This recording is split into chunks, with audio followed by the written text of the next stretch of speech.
My name is Nora. I'm 34 years old, and my husband always told me my mind was too rigid, too obsessed with schedules and shipping routes to understand the complexities of the corporate world. When Mark packed his leather duffel bag last Friday, claiming an emergency regional crisis in Chicago, I did what any supportive wife would do. I baked a bourbon pecan pie from scratch, intending to drop it off for his deceased best friend's widow. She lived just a couple of towns over, supposedly drowning in a sea of grief, and I thought a warm gesture might pierce the darkness of a home shattered by loss. Instead, when I stepped onto the wraparound porch of that sprawling suburban estate and glanced through the bay window, I didn't see a grieving widow in a dark, empty house. I saw my husband. Mark was standing at a marble kitchen island, wearing a cashmere sweater I'd never seen before, laughing effortlessly as he flipped pancakes for two children who belonged to a dead man who, as I would soon discover, had never existed at all. He wrapped his arms around the widow's waist, pressing a kiss into her neck. Most women would have dropped the pie. Most women would have shattered the glass, screamed until their lungs burned, and demanded answers right there on the manicured lawn. I didn't make a sound. I stood perfectly still, watching the steam rise from the pancake griddle, cataloging every detail. Then I turned around, walked quietly back to my sedan, and started the engine. I didn't cry. Instead, as the dashboard lights flickered to life, my mind shifted gears. I began mapping out the exact logistical sequence required to legally, financially, and permanently erase the double life my husband had built. Before I show you exactly how I systematically dismantled his empire of lies and left him with absolutely nothing, subscribe to the channel. This isn't just a story about a broken marriage, it's a blueprint for taking your power back. Stay with me. Before that Friday, my life in Columbus, Ohio, was a masterclass in quiet efficiency. As a logistics coordinator for a mid-tier freight company, my entire existence revolved around tracking variables.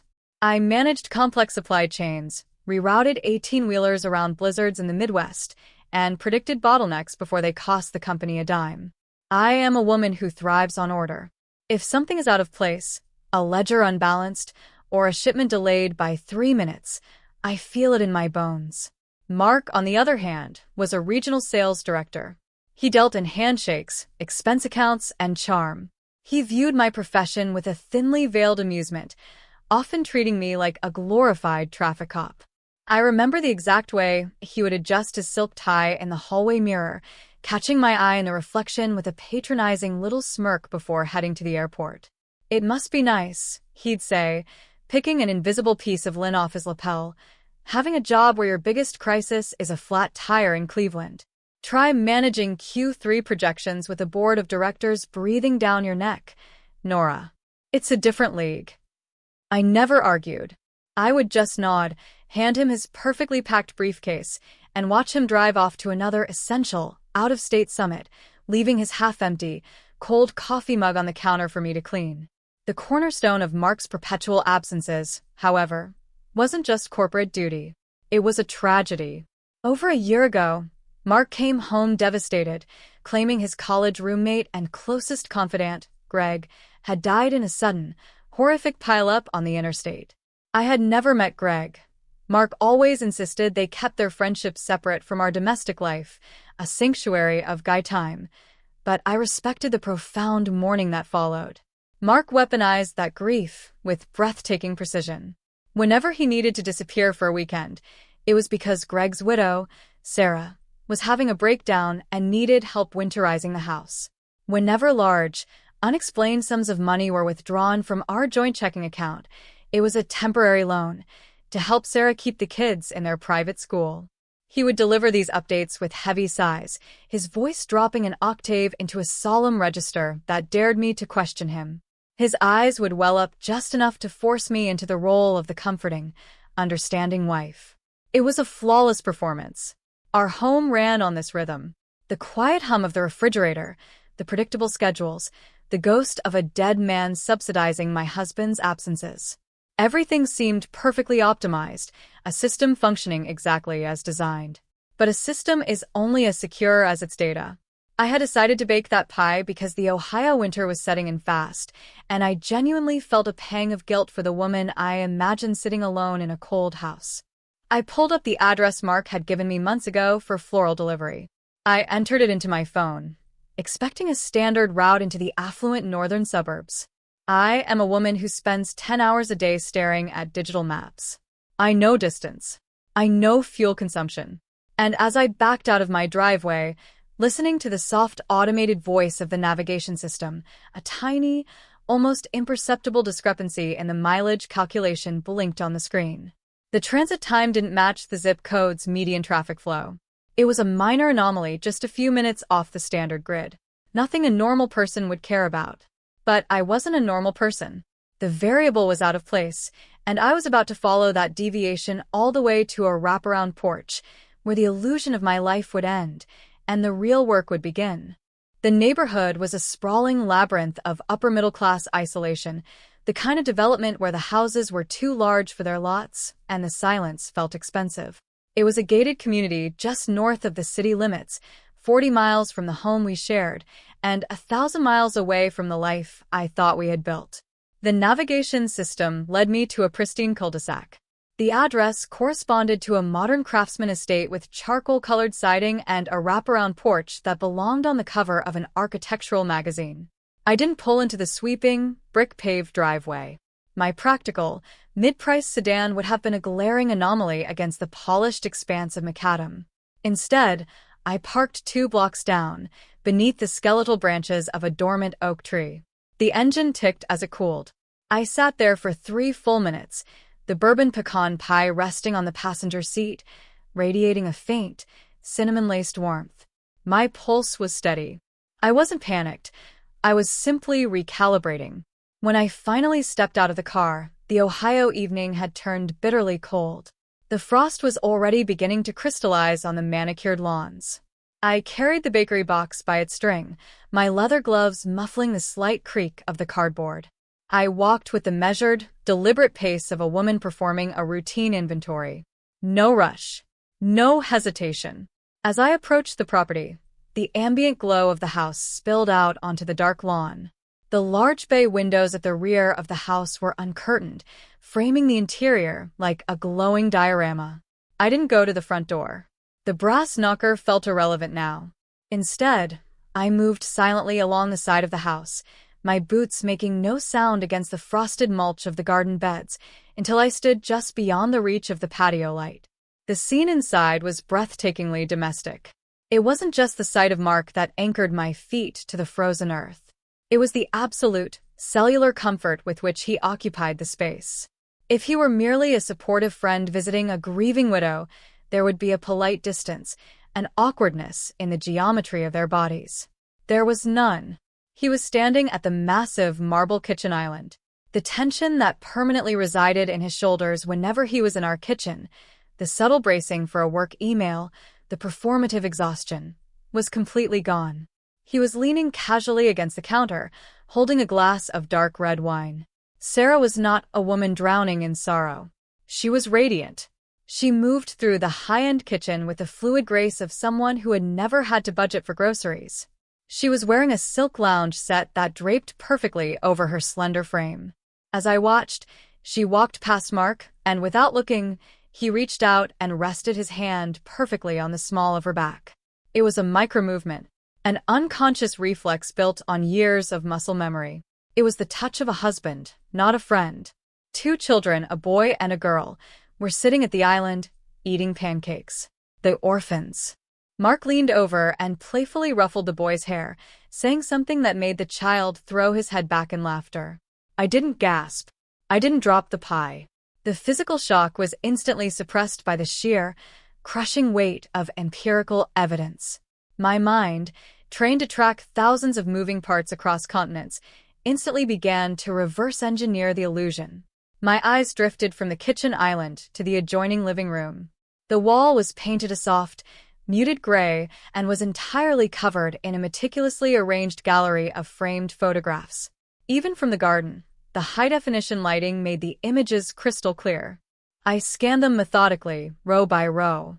There was a photo of Sarah and the 2 children on a beach. Next to it, a photo of Mark holding the little girl on his shoulders in front of Cinderella's castle. Next to that, Mark and Sarah, dressed in formal wear, toasting with champagne glasses. I searched every frame, every smiling face, every captured memory. I was looking for the ghost. I was looking for Greg, the tragically deceased best friend whose memory had haunted my marriage for over a year. He wasn't there. Greg wasn't in the background of the holiday photos. He wasn't in the candid shots from the children's birthdays.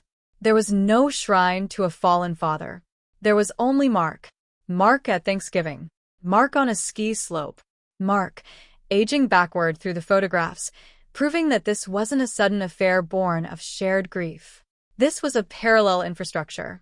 A fully funded, operational second life. The fake death. The fake widow.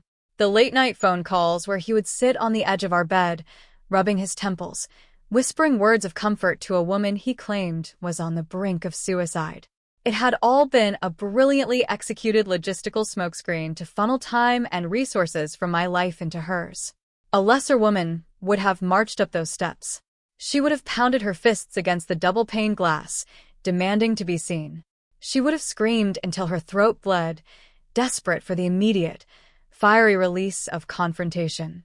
She would have thrown the pie against the siding and demanded answers that would only ever be lies. But I am a logistics coordinator. I know that an immediate reaction is just a localized fire. It burns out quickly and leaves the structure standing. I didn't want a localized fire. I wanted a controlled demolition. Yelling would give him the opportunity to panic, to spin a narrative, to hide his assets. I took one final look at the gallery wall, memorizing the timeline of his betrayal. Then, I turned my back on the glowing window. I walked down the driveway, the crunch of the frost under my boots the only sound in the quiet night. The pie box was still perfectly balanced in my hand. I reached my car, placed the bakery box gently in the passenger footwell, and gripped the steering wheel. The leather was freezing, but my hands were completely steady. Mark thought he was a master manipulator. He thought he was the CEO of our marriage, and I was just the administrative assistant, too blind and too trusting to audit the books. He was about to learn what happens when the person tracking the shipments decides to reroute the entire supply chain directly off a cliff. The drive back to Columbus was a blur of highway lights and steady breathing. I didn't turn on the radio. I just listened to the rhythmic, hypnotic hum of the tires against the asphalt, letting the cold, sterile geometry of the interstate organize my thoughts. When I finally unlocked my front door, the house felt exactly as I had left it hours earlier. Immaculate, aggressively quiet, and fundamentally compromised. I set my keys softly on the entryway console and slipped out of my boots. My first order of business was maintaining the integrity of the ecosystem. I pulled my phone from my coat pocket and opened my message thread with Mark. "Missing you already," I typed, adding a single, innocuous red heart emoji. "Hope the Chicago winds aren't too brutal tonight. Get some rest." I hit send and walked toward the kitchen to brew a pot of black coffee. The reply bubble appeared on my screen before the coffee maker even finished its initial hiss. "Freezing here, babe. Exhausted from back-to-back meetings. Going to crash early in the hotel. Love you too." The frictionless ease of his lie was almost breathtaking. It confirmed exactly what I was dealing with. He wasn't a sloppy amateur making a one-time mistake. He was a seasoned professional running a highly sophisticated operation. And to dismantle a sophisticated operation, you need a forensic understanding of its infrastructure. I took my mug and walked down the hall to my home office. It was a small, climate-controlled room that Mark rarely entered, dismissing it as my little shipping command center. I closed the door until I heard the latch click. I turned on the desk lamp, casting a sharp, unforgiving pool of white light across my dual-monitor setup, and cracked my knuckles.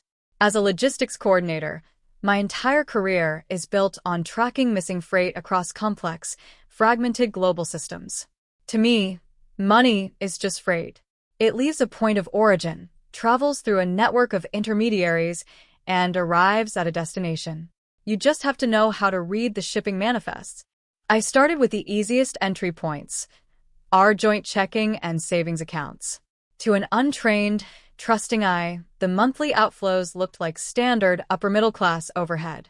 Mortgage, utilities, comprehensive car insurance, and Mark's constantly fluctuating, unreimbursed travel expenses.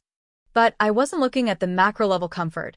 I was zooming in on the micro-level discrepancies. I downloaded 12 months of raw CSV files and pulled them into a master spreadsheet. By 2 a.m., my coffee was cold, but the numerical patterns were glowing with radioactive clarity. I cross-referenced his corporate expense claims with our personal withdrawals, color-coding the anomalies. I noticed a recurring, synchronized transfer. Every single month, invariably around the 15th, an amount ranging from $4,000 to $6,000 was routed out of our accounts to a third-party vendor called Apex Consulting Group, LLC. Mark had briefly mentioned Apex years ago, passing them off as an independent contractor his company used for regional market analysis. I opened a secure browser and accessed the Ohio Secretary of State's Public Business Registry. I paid the minor administrative fee to pull the official articles of incorporation for Apex Consulting Group. The document loaded on my right monitor. It didn't list a corporate board of directors. It didn't list a downtown commercial address. It listed a registered agent at a P.O. box and a single managing member, Mark. He had created a shell company. He was deliberately siphoning funds from his employer, submitting fabricated invoices for consulting services that never existed, and funneling that corporate money directly into his ghost LLC, supplementing it with quiet bleeds from our joint savings. But a holding company needs assets to hold. Where was the capital going? I logged into the county auditor's property tax portal, bringing up the public records for the sprawling, charcoal-sided estate I had visited just hours ago. I typed in the address. The property deed wasn't registered in Sarah's name.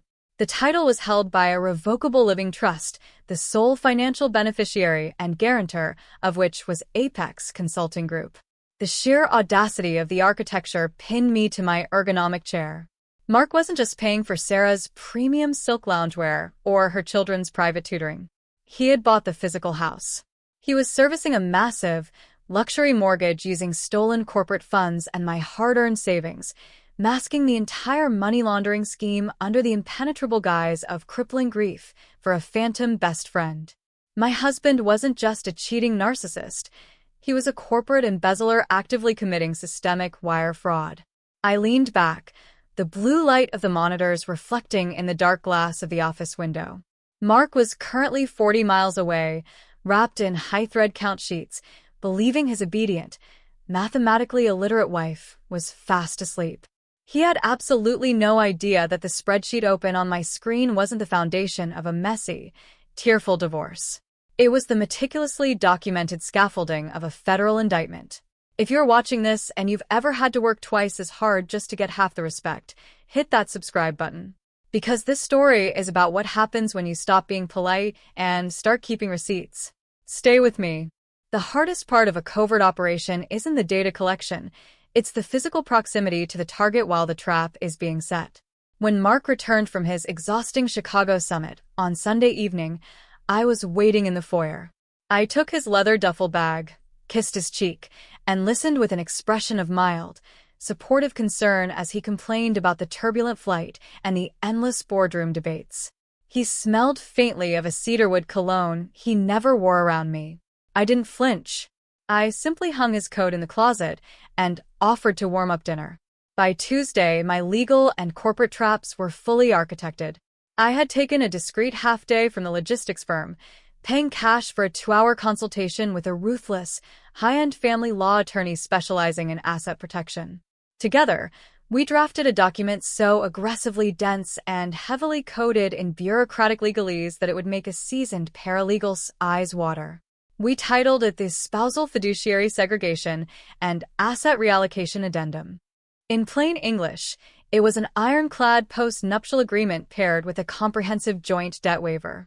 It explicitly legally detached me from any financial liabilities incurred by Mark, surrendered his rights to my individual retirement accounts, and quietly transferred the deed of our Columbus home entirely into my name, supposedly for favorable tax shielding.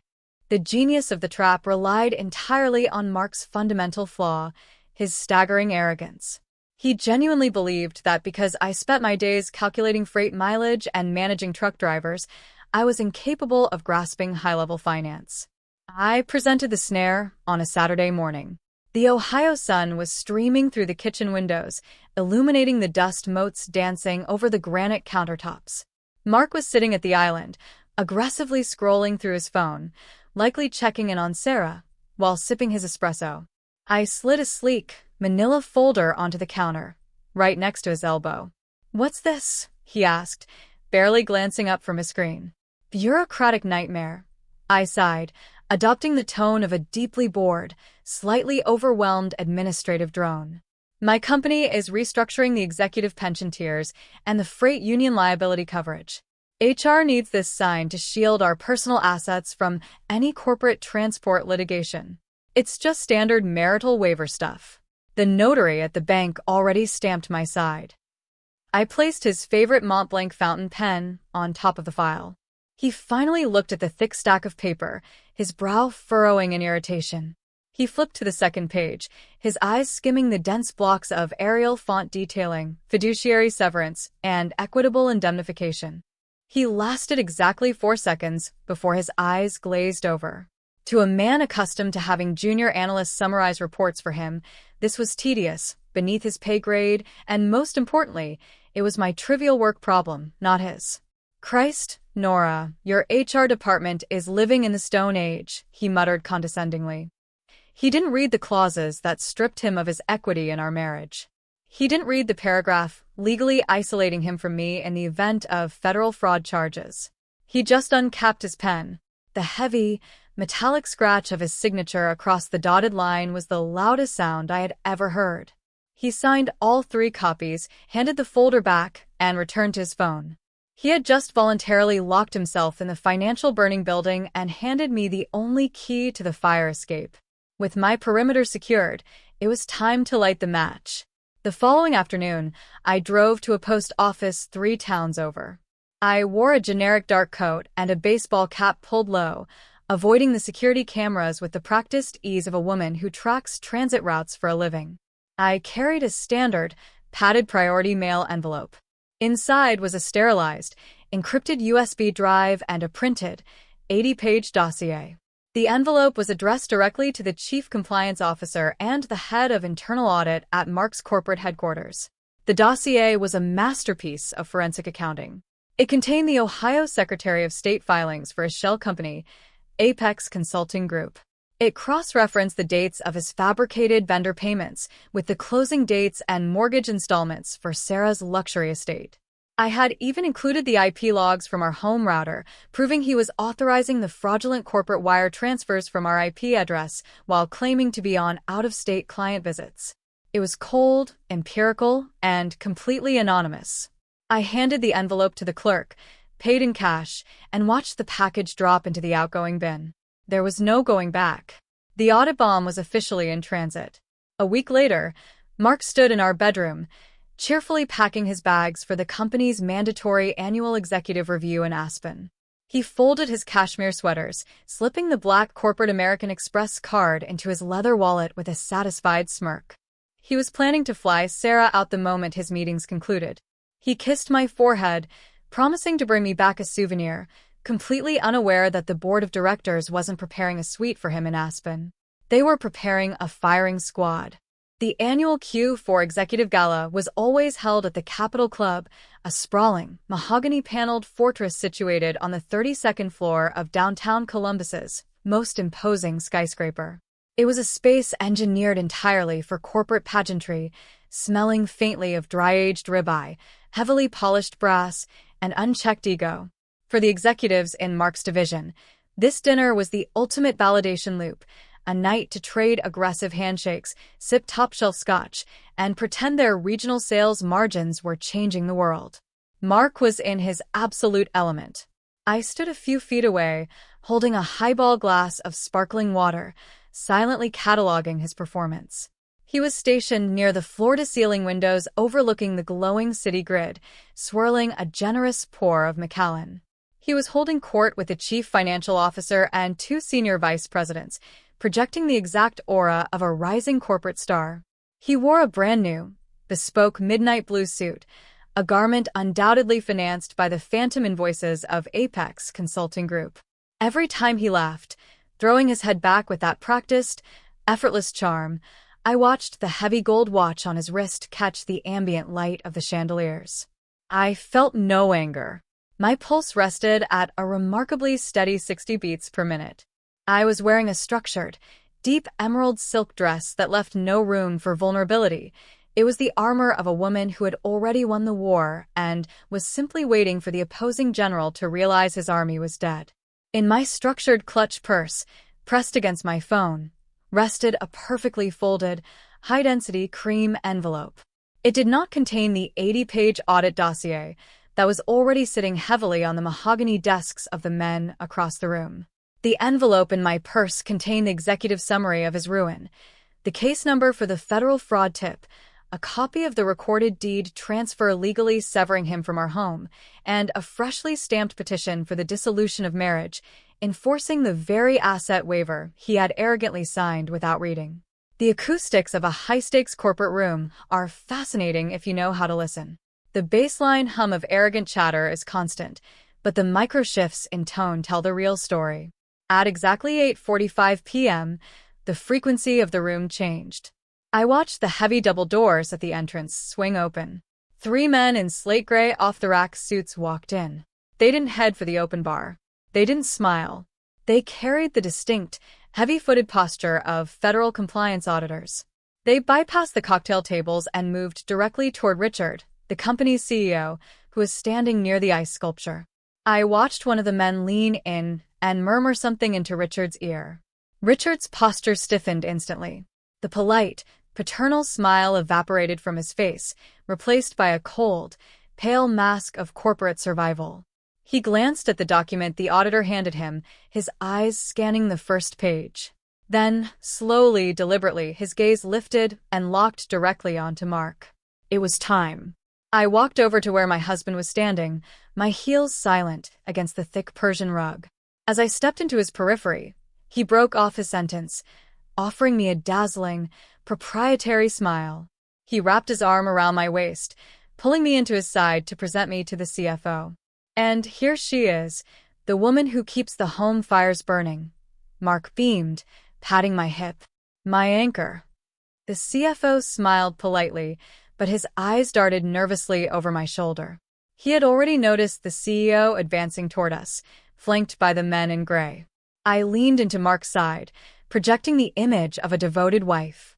I slid my left hand up his lapel, smoothing the expensive wool in a gesture of intimate affection. With my right hand, shielded by my body and his jacket, I withdrew the cream envelope from my clutch and slid it smoothly into the deep interior breast pocket of his suit. I tilted my chin up, bringing my lips a fraction of an inch from his ear. The scent of his cedarwood cologne was overpowering. "Richard is about to ask you to step into the boardroom," I whispered, my voice perfectly level, the tone as flat and cold as a frozen lake. "When the police arrive, read the documents in your left pocket. Don't worry about Sarah. Her eviction notice will be delivered by morning." Mark's arm twitched around my waist. The dazzling smile froze on his face, cracking at the edges as his brain desperately tried to process the data I had just injected into his reality. His eyes darted to mine, a sudden, primal panic flaring in his pupils. He opened his mouth, perhaps to demand a punchline to a joke he didn't understand, but the CEO's voice cut through the air like a localized thunderclap. "Mark." Richard's voice was devoid of any former warmth. It was the voice of a man excising a tumor. "We need you in the private dining room. Now. Leave the drink." Mark stood paralyzed, his hand hovering awkwardly over his chest where the envelope rested against his ribs. The CFO and the vice presidents physically took a step back from him, a subconscious quarantine protocol kicking in. I didn't wait to watch the execution. I smoothly unwrapped myself from his suddenly rigid grip. I offered a polite, abbreviated nod to the remaining executives, turned on my heel, and walked toward the exit. As I reached the grand mahogany doors, the heavy silence of the room finally broke behind me, replaced by the chaotic, overlapping voices of internal security and a man realizing he was in free fall. I stepped into the softly lit corridor and pressed the button for the elevator. The polished steel doors opened with a pleasant chime. I stepped inside, hit the button for the lobby, and watched the reflection of my perfectly applied lipstick in the mirror as the door slid shut. The descent was smooth, efficient, and entirely on schedule. The federal justice system, I have learned, operates very much like a global freight network. It is not swift, and it is certainly not emotional. It is a slow, grinding machinery of subpoenas, compliance protocols, and absolute, unavoidable momentum. Once the initial shipment of evidence is verified and loaded onto the docket, nothing can stop the cargo from reaching its final destination. Mark's destruction was no longer my active project. It had been successfully handed off to the authorities. I simply tracked the milestones from a comfortable distance. The trial itself was devoid of the cinematic courtroom drama Mark might have envisioned for himself. There were no passionate speeches or surprise witnesses. It was merely a sterile, fluorescent-lit administrative processing of his hubris. The internal auditors at his former company had been merciless. They didn't just fire him. They handed a meticulously documented timeline of wire fraud, embezzlement, and corporate theft directly to the district attorney. I attended only the final sentencing hearing. I sat in the back row of the gallery, wearing a tailored charcoal blazer, my posture relaxed. When the bailiff escorted Mark into the room, the physical transformation was stark. The bespoke midnight blue suits and the expensive cedarwood cologne were gone, replaced by the institutional beige of a county-issued jumpsuit. His shoulders, once permanently squared with the unearned confidence of a regional director, were slumped under the crushing weight of mandatory restitution. The heavy gold watch that had caught the chandelier light at the gala had been confiscated as an asset of illicit origin. When the judge brought the heavy wooden gavel down, sentencing him to 64 months in a federal correctional facility, Mark didn't look back at me. He kept his eyes fixed on the scuffed linoleum floor, finally understanding that his manipulation only worked on people who were willing to close their eyes. Sarah's downfall was less bureaucratic and far more visceral. Without Mark's stolen corporate lifeline, her meticulously curated mirage evaporated in a matter of days. Because Mark had used embezzled funds to finance the revocable living trust that held the deed to the property, the estate was immediately subject to federal asset forfeiture. She had absolutely no legal ties to Mark, and therefore no legal standing to fight the seizure. About a month after the gala, my commute required me to take a detour near the northern suburbs. I didn't stop, but I slowed my sedan as I drove past the familiar sweeping, brick-paved driveway. The charcoal-sided craftsman house looked entirely different in the harsh, uncompromising light of a Tuesday morning. A glaring, neon-orange foreclosure, property of the bank, notice was taped aggressively to the front mahogany door. The manicured lawn was already beginning to overgrow. Sarah was standing on the curb, wrapped in a thin, nondescript winter coat, arguing with a repo man who was actively hooking a tow cable to the axle of her luxury SUV. The effortless grace of the silk loungewear was gone, replaced by the frantic, uncoordinated movements of a woman who had just realized that living on stolen time eventually requires paying the ultimate late fee. As for my own ledger, it balanced perfectly. The spousal fiduciary segregation document functioned exactly as my attorney had promised. When the corporate lawyers inevitably attempted to claw back any available assets to cover Mark's theft, they hit a reinforced steel wall. The post-nuptial agreement legally isolated my income, my retirement accounts, and my credit score from the blast radius of his criminal convictions. The deed to the Columbus house was entirely in my name. I didn't stay there, of course. I quietly listed the property, sold it to a young, eager couple above market value, and walked away with a mountain of clean, untethered equity. Today, my mornings begin with a different kind of quiet. I traded the sterile banality of the suburbs for a sprawling, sunlit loft in a refurbished brick warehouse in the Arena district. The high ceilings expose the original industrial piping, and the massive, grid-paned windows overlook the active rail yards of the city. I pour myself a cup of dark roast coffee from a matte black French press. The steam curls into the air, illuminated by the morning sun, carrying the rich, bitter scent of roasted beans. I walk over to my desk, a massive slab of reclaimed walnut, and wake up my workstation. 3 curved monitors flicker to life, casting a soft, blue-green glow across my face. I don't work for the mid-tier freight company anymore. I use the capital from the house sale to launch my own logistics consultancy. I am the CEO, the lead coordinator, and the sole architect of my infrastructure. On the center screen, a highly sophisticated digital map of the Midwest displays hundreds of tiny, illuminated transit nodes, representing my clients' supply chains. I watch the green lines pulse, tracking the optimized routes, predicting the bottlenecks, and maintaining perfect, uninterrupted equilibrium. Mark believed my obsession with tracking variables made me small. He thought my mind was too rigid to understand the grand, sweeping narrative of his double life. But he failed to realize that a woman who spends her life anticipating detours and managing crises will never simply accept a derailed shipment. She will analyze the failure, isolate the liability, and quietly reroute the entire system to ensure her own survival. Zika v. Sisislik, Kibrin en Bayak Dusmani Elmuster. The map is clear. The cargo is secure. And for the first time in my life, I am the only one drawing the map. If this reminded you of a battle you had to win in silence, share this video, subscribe, and drop a comment below. I'll see you in the next story.